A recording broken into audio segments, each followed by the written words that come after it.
What's good, everyone? It's your boy Divine Sense back in the building. Salute to everyone for dropping in to check out this video. Much love and appreciation. Just do me a favor, make sure you hit that like button on the way in. And of course, if you're new to the channel, go ahead and hit that subscribe button so you can stay a part of these magnificent boxing conversations. It is prediction time. October 15th, we got Deontay Wilder on his comeback facing off against Robert Helenius for a title eliminator. So a lot at stake in this fight, and it's time for me to give you guys my final thoughts, and as I said, my final prediction. I know a lot of my subscribers have been waiting for it, so here it is. Before I get into it, I just want to go over the tail of the tape just real quickly, just a friendly reminder of what we're looking at here as far as height and reach and their record and things like that. So for Deontay Wilder, he's 42-2 with 41 knockouts, so he's holding that 91% KO ratio. He's 6'7" with an 84-inch reach, and of course, he's fighting out of that orthodox stance. For Robert Helenius, he is 30-3 with 19 KOs, so he's holding a 58% KO ratio. So he's over that 50% KO ratio. Anytime a fighter is over 50%, I always give them credit for having the ability to really hurt and or stop someone. He's 6'6" with a 79-inch reach, and he's also fighting out of that orthodox stance. So two things that stand out, obviously, is Deontay Wilder is a little bit taller, and he's got a pretty noticeable reach advantage of 5 inches.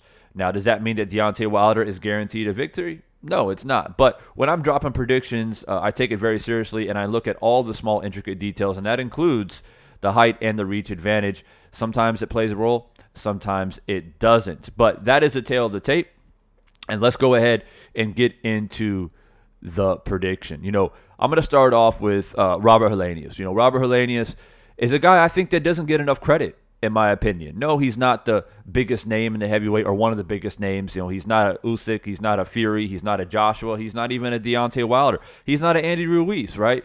But the guy has been around. The guy has fought some pretty decent names, and, he's coming off of a 3-fight streak, or a 3-fight winning streak, I should say.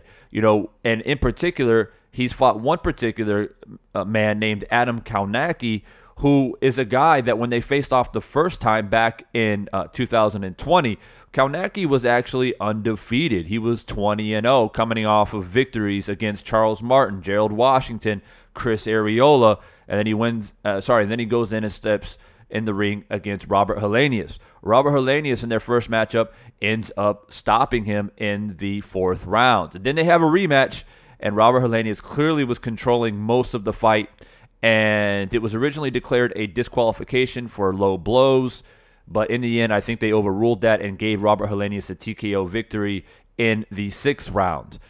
So not only did he beat Adam Kownacki, who came in the ring undefeated against some pretty decent names, like I mentioned, Charles Martin, Gerald Washington, and Chris Arreola, he beat him not once, but twice. So I believe that Robert Helenius is confident. He has a lot at stake. He's had a couple of title eliminator opportunities. He's gotten very close to being able to fight for a title, always coming up a little bit short or having some type of setback, and now he has another opportunity. He's got a man in Deontay Wilder basically trying to prevent him to finally fight for a title. So I do believe that Robert Helenius has something to fight for. I believe that he's coming into this fight taking it very seriously.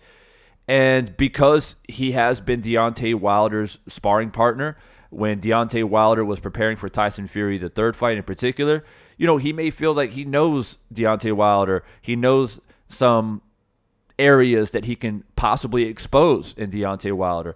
And a lot of people think, sparring partners, the fight's not going to be a real fight.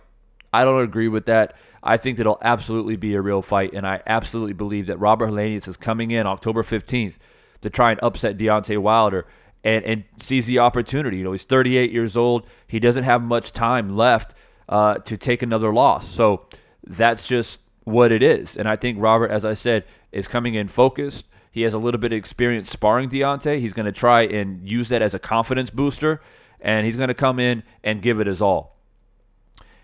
For Deontay Wilder, there's a lot of question marks. He's coming off of a trilogy against Tyson Fury. The 3rd fight in particular, as we know, was was one of the most epic heavyweight, matchups that we've ever seen. Reminiscent of the Thrilla in Manila and George Foreman, Muhammad Ali type fights and things like that.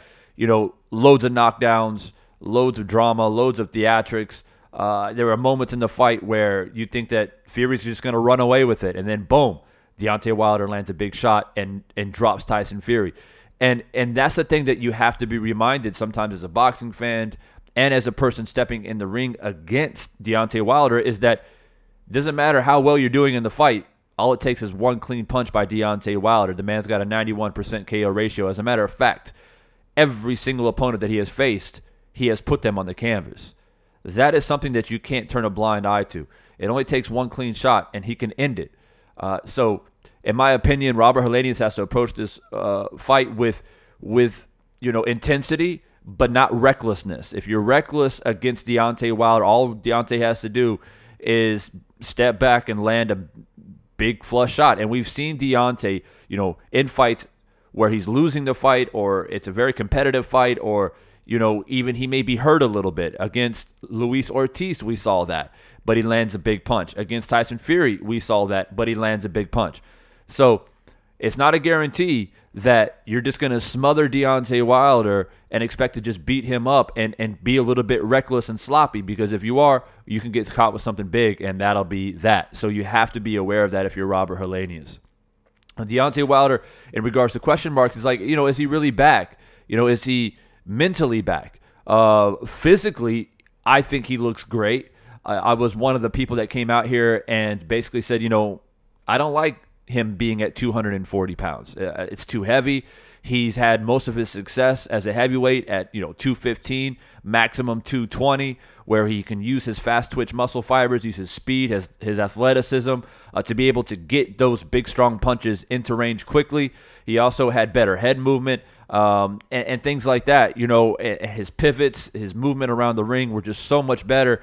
So putting on that extra weight, in my opinion, was one of the key factors on why he was so sluggish and slow, why he burned out so quickly against Tyson Fury in the third fight.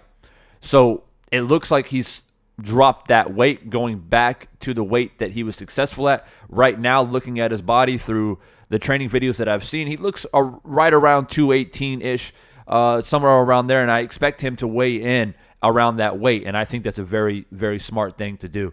I think we're going to see the explosiveness, the speed come back in Deontay Wilder. I think we're going to see him light on his feet and throw lightning fast combinations. Rather it's a jab right hand, or stepping across with the left hook pivot with the right hand down the pipe, whatever it may be. And I also see him going to the body a little bit against Robert Helenius. So is he mentally back though? Physically he looks great, but does he look mentally ready? Has he mentally recovered? Also spiritually?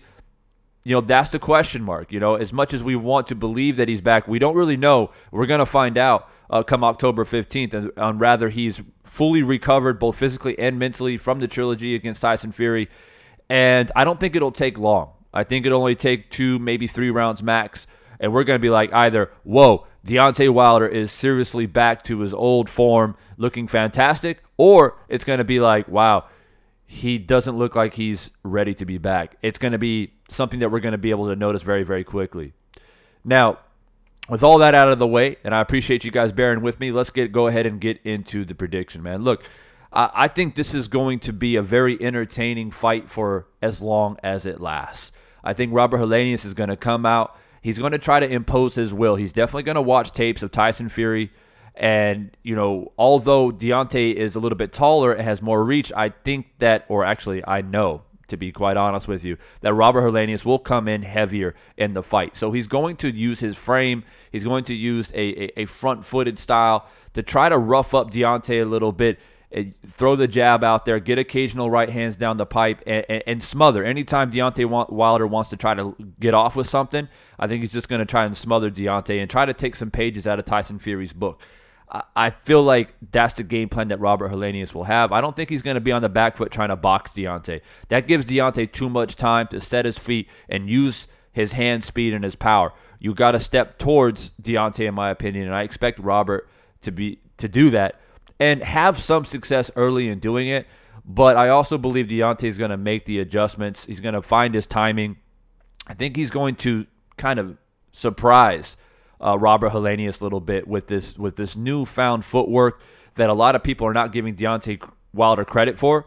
And I see it in his training videos. If you guys want to see, I went live talking about his recent training specifically. So y'all can go to my channel and check that out. But I think it's real. I don't think it's for show.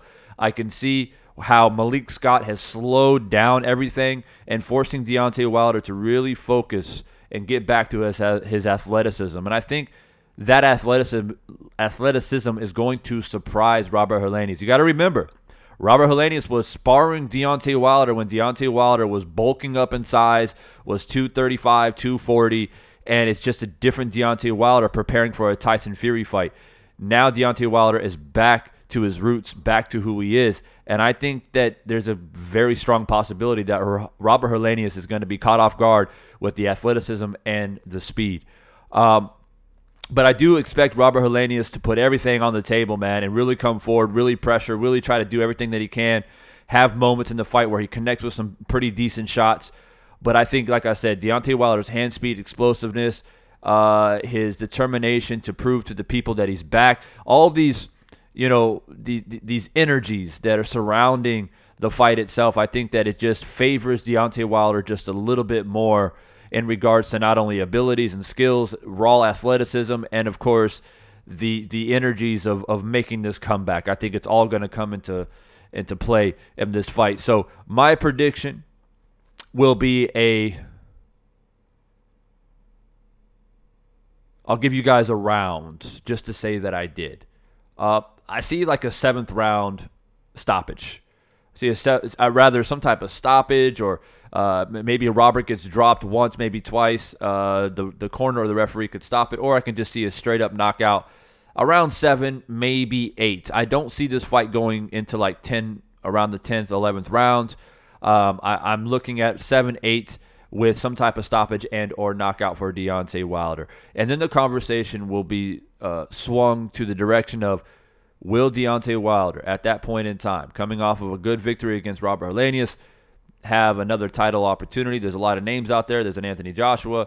There is a Usyk. There are a lot of golden opportunities out there. Or Andy Ruiz, who just come off a victory against Luis Ortiz.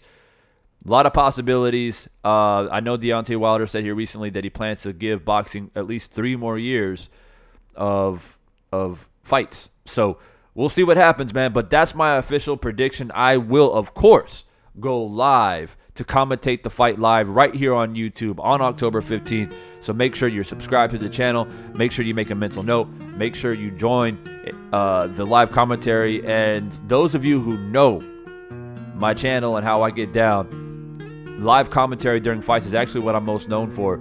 You don't want to miss it. If you want to be entertained, if you want an alternative to commentary, maybe you don't like the biased commentary on the fight itself and you want something new, fresh, and exciting, you definitely want to be a part of the live stream when I commentate the fight live on October 15th. The next video will be the prediction video of Caleb Plant versus Anthony Durrell, which is on the undercard. So y'all stay tuned for that. And I appreciate you guys and your patience listening, and I hope you guys enjoyed it. Like I said, hit that like button. Subscribe to the channel if you're new.